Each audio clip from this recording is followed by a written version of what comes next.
My school's library is open until 2 in the morning for the idiots like me that don't do their essays until the last minute. It's a pretty small building and most of the books are in the basement area called the stacks. Just to give you a quick layout, there's the big main stairs that go down to the stacks, a vending machine room, and the long hallway with the 4 entrances into the stacks. The stacks are 2 really big rooms on opposite sides of the hallway with a huge amount of bookshelves and study desks lining the walls. I was there around 11 p.m. last year. It was a pretty research-intensive essay, so I was down in the stacks working in one of the study desks, so I didn't have to keep going upstairs and downstairs again. I had been there for maybe 2 hours, and everyone except for a boy working a few desks down from me had already left. I was pretty zoned out by this point. It was an 8 a.m. class, so I didn't have much time until it was due, and I was sort of panicking. So it really pissed me off when I heard someone flipping through book pages really fast to make them do that loud whipping noise at the other end of the room. I sort of ignored it for a while, thinking they'd go away eventually, but they just kept doing it. After about 5 minutes, I got sick of it and started to walk over to tell them to knock it off. I get about 3 steps across the room and it just stops.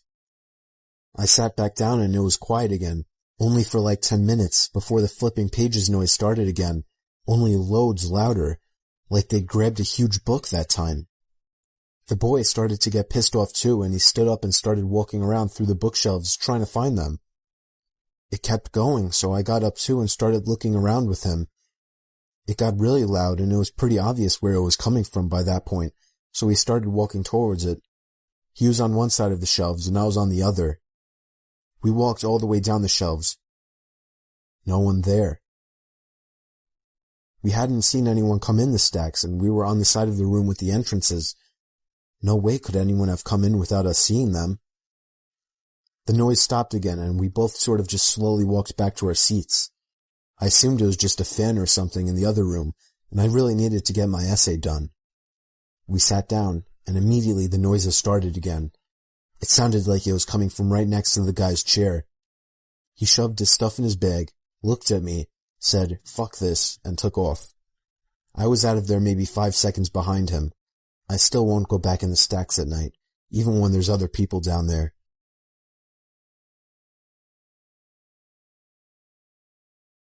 This story didn't happen to me, it happened to my cousin, and yet it still freaks me out thinking about it. This story is all too true. My cousin Nikki was on Skype with his girlfriend Sam at around 1 in the morning on a Friday night. She was asking him to come over and stay the night, but he didn't really want to drive over that late. Sometime into the conversation, Nikki noticed the closet door behind Sam open a crack. Nikki pointed it out, and Sammy turned and looked at the closet. They both ended up ignoring it. It was probably another half hour into the conversation that the closet door creaked open even more. Nikki spotted it again and told Sam that her little brother must be hiding in the closet. She denied it and told him the window was open or something, so there must have been a draft. It was about half an hour later that the closet door completely opened, and somebody stepped out of the closet and walked out of Sam's bedroom. Sam didn't seem to notice, but Nikki got startled from what he just saw. He told her that her little brother was hiding in her closet, but what she said next scared Nikki shitless. She told him that she was home alone that night. Nikki started yelling at the screen for her to lock her door and call the police, and that he would be over there as fast as he could. Sam just started to understand the situation as she turned and saw the closet door completely open. She ran over to her doorway and let out a blood-curdling scream before slamming the door shut and locking it. Nikki drove over as fast as he could while calling the police. When he got there, the front door was left open, so he ran into the house into Sam's room. He knocked on the door and told her it was him, but she wouldn't answer. When the police finally arrived, they busted open the door, to find her curled up in the corner of the room in shock.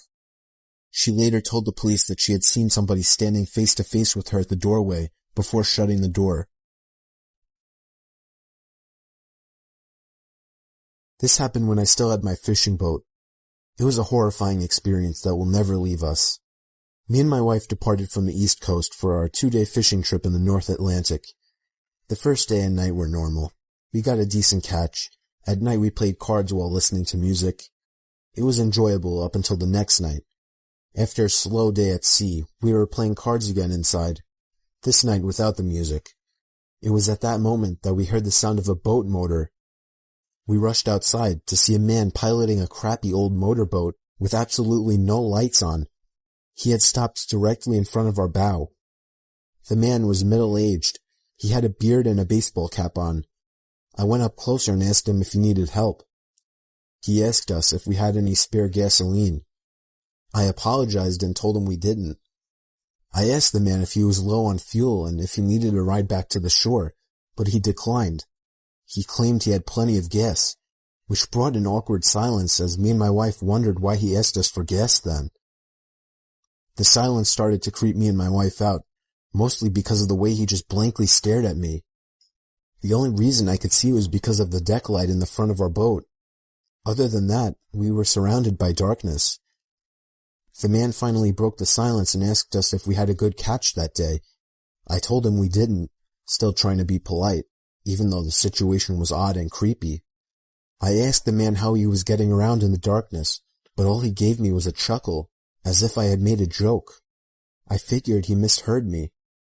He turned his little motorboat around, and the last thing he said to us was, "Nice meeting you folks." He sailed off into the total blackness surrounding us. Me and my wife were completely weirded out. My wife told me she was afraid he was going to rob us. Being a fisher, you run into and make conversation with other sailors and fishers all the time, but I knew something about that guy was off. The fact that he came up to us so late at night, so far from the shore, and alone in that little motorboat, and the way he acted, we were both really uncomfortable, so I decided to turn out our lights and sail a bit north just to make sure the guy couldn't find us again. Call me paranoid. Later that night, probably around 2 a.m, I woke up to the disturbing and ear-piercing scream of my wife. I shot up from my laying position to see a man standing at the edge of our bed. I lunged out of the bed towards the man, but he was out of the cabin before I could even get out of the room.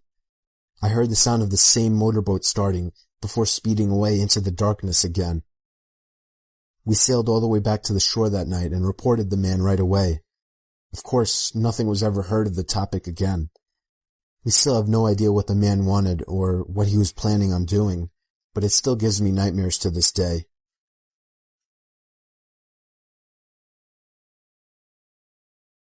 It was near Halloween time when my friends and I were telling ghost stories. My friend said she was going to tell a story about her parents' first date. She said she didn't like telling the stories since it was actually true, but we prodded her on. To cut to the chase, the parents had a nice, if awkward, first date, and around the time that they would have said goodnight, the male in the situation, who's my friend's dad, suggested that they go for a midnight hike up Provo Canyon. He apparently knew the place, since he had done a fair amount of rock climbing in the area. So the two drove up the mouth of the canyon, got out of their cars, and started hiking under just the light of the stars, since it was a new moon. At some point, the man starts getting a bad feeling, since the pathway ahead, which would pass under some trees, would be dark, and because it was getting quite late. He ignores the feeling and presses on. A minute later, the feeling came back to the man. He ignored it again, and started walking a bit of the way into the trees, when his foot hit something soft in the middle of the path. Under the trees, it was too dark to see just what this soft thing was, and the feeling came back stronger than ever. Instead of finding out what his foot had bumped into, he and the woman both agreed to hightail it out of there. Years later, after being married for some time, they were watching an interview with the serial killer Ted Bundy. In response to a question asking him to describe the time that he felt the closest to being caught, he explained about the night that he lured a girl into Provo Canyon and had just killed her when he heard some people coming up the trail. He explained how he hid in the trees just in time, only to watch some guy walk right into the body, and for some reason, just turn around and walk away. It was the first time my family ever went camping together. I was 18 at the time. We probably wouldn't have gone if it weren't for my brother and sister who were still only 11 and happened to be twins. It was mid-July and I was actually excited to do it. We drove all the way out to the country. We didn't go to a camping site. My dad just parked the car on the side of a quiet road, and we hiked about a mile into the woods until we found a small clearing in the woods. We pitched our 2 tents, one for me and my siblings and one for my parents. So come nighttime, I couldn't sleep at all. Trying to fall asleep in that sleeping bag was like trying to fall asleep on the grass. I just couldn't get to sleep. I spun around and tried to make myself comfortable for hours. My little brother and sister had been asleep for a long time at that point. And then I heard the sound of the zipper to the tent zipping down. I looked up and saw someone poking their head into the tent. I couldn't see who it was. "Dad?" I whispered. Whoever it was removed their head from the inside of the tent. "Dad?" I said louder. Whoever it was quickly moved away from the tent, leaving it unzipped. I was so confused. I was sure it was my mom or dad just checking on me, so I crawled out of the tent and walked over to my parents' tent. I unzipped it and crawled inside. My parents were both in their sleeping bags. I shook my dad until he woke up. I asked him if he had just checked on us. He said no. I got chills as he said it. I then woke up my mom, hoping that it was her, but she groggily told me that she hadn't left the tent either.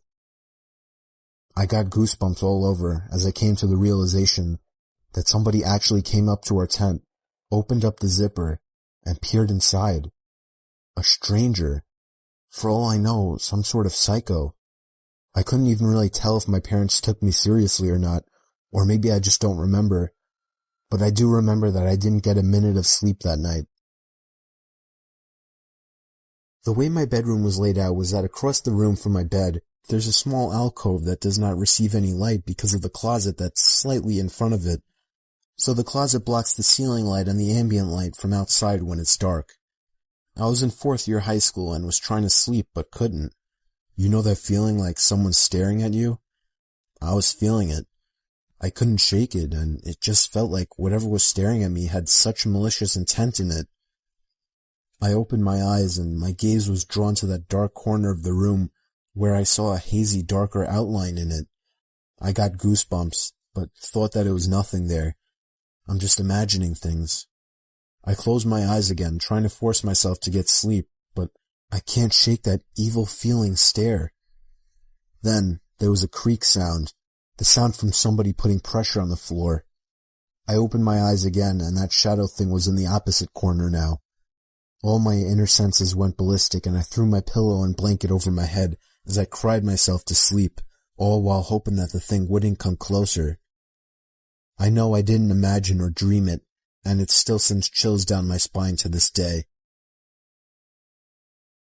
My parents were on their honeymoon to Key West.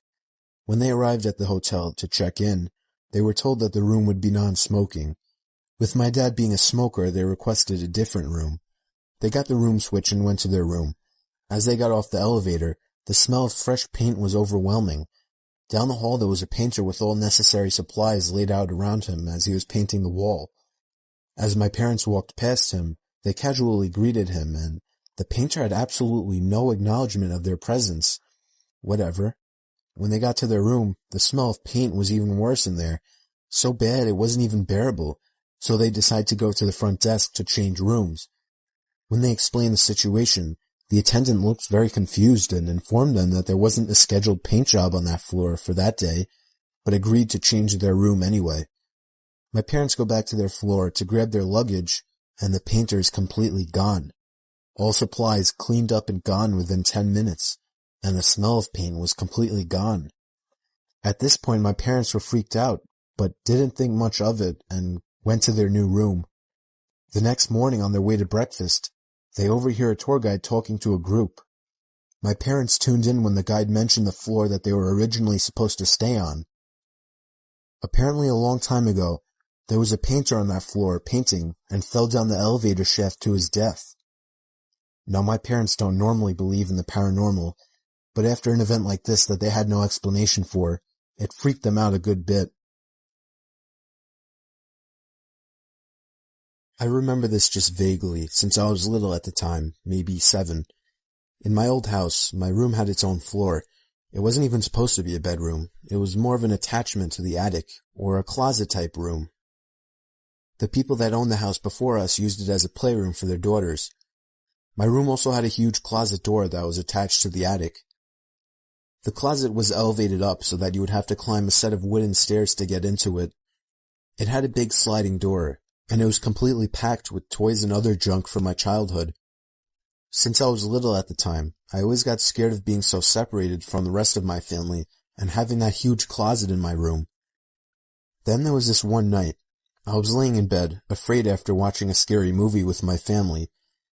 Then I heard the sound of a toy fall over up in the closet. I jumped out of my bed and ran to my parents' room. They told me there was no one in my closet.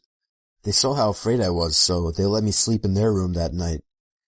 The next night, I had kind of forgotten about it until I heard it again. The sound of a container of Legos spilling out everywhere up in the closet. Again, I ran to my parents' room and told them about it. My dad was starting to grow impatient with me. He reluctantly agreed to let me sleep in their room again. The next day, me and my mom checked the closet, and there it was. A pile of Legos lay on the floor, spilled out of the container. I thought this was proof that somebody was in my closet, but my mom assured me that it simply fell over. That night, my dad locked his door. He said he was tired of my nonsense. I couldn't sleep that night. I lay there completely silent with my young boy imagination running, waiting for another sound to come from the closet. It was probably about an hour before it happened. It broke the silence. The sound of the closet door rolling open with force. The moonlight shining through my window illuminated the figure standing by my closet door. I let out the most horrific, ear-piercing scream you've ever heard, as pure terror swept over my body, a feeling that I still remember today. The figure jumped down from the closet and ran out of my room and out the front door of my house. My mom ran up to my room in shock, as my dad ran downstairs trying to catch whoever it was, but he never did.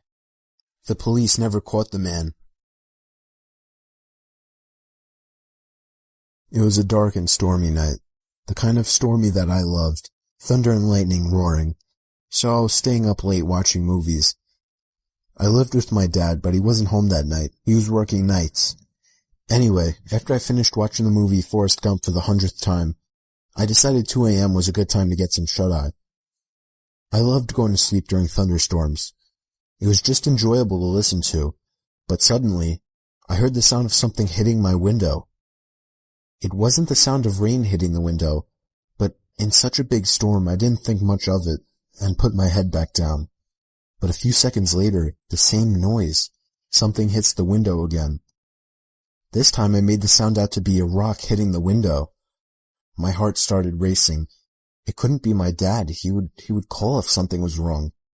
Another rock hits the window. I found myself glued to my bed. I didn't want to look out the window, but whoever was outside surely knew I was up there. I had just turned the TV off. They could have seen the bright glare through the window. I just decided if I ignored it, they would go away. Another rock hit the window, and then another. It was getting faster. The rain started to lighten up, and that's when I heard the sound of a truck engine running down in the street. A much louder thump to the window was where I drew the line. I got out of my bed planning to call the cops. I ran down the stairs towards the phone, but as I passed the front door, I saw something. Something through the glass window at the top of the door. It was the face of a person looking through to me. It seemed like they had a smile on their face. I sprinted to the kitchen and called the police. They said there was an officer nearby, and they should be there shortly. Whoever was at the door started fiddling with the doorknob and eventually ramming into it, trying to bust it open. I grabbed a knife for protection and yelled that the police were coming before running back upstairs to my room. After about a minute, the ramming to the door stopped and there were no more rocks hitting my window. I still didn't dare to look out the window, but I remember hearing the sound of the truck drive off. A few minutes later, I heard the sound of a police siren outside, and moments later, the doorbell rang. I explained everything to the officer. I described the face as best as I could. Unfortunately, I couldn't provide him any information about the vehicle. If only I had looked out the window.